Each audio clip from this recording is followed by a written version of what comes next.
Hi, my name is Susan Overstreet. I teach painting and I also teach drawing. I'll be teaching a painting class this late summer session, which will be going abstract, kind of working to kind of free yourself and get more loose with your painting. So I'm hoping to have beginners, intermediate.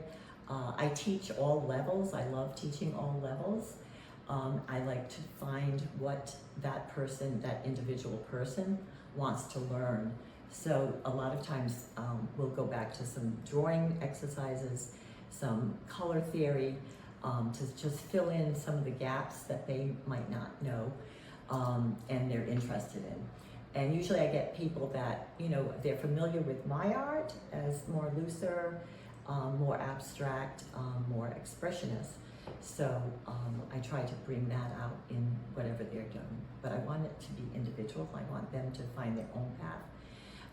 So I'm teaching often people who've been to art school but haven't been doing any art for years, and they want to get back into it. And I think that I really have enjoyed that a lot, to get them to free up after they haven't been doing their art and getting back into the basics and reminding them of the basics of drawing, painting, and just seeing where they're going with their own art. That happens all the time, they freeze up, and it's really a question of confidence, I find a lot of times.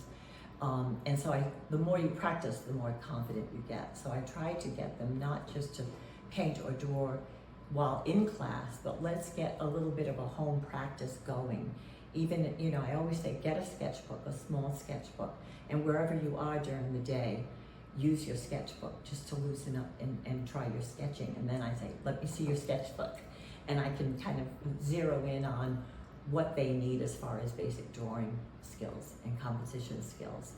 And I always, no matter who's in the class at what level, a lot of them have never heard of the principles of design, the elements of design, so I try to go over, not being too regimented, but like introduce this, so you start to have a language where you can say, oh, I see that painting, and it has rhythm, it has movement, it has balance.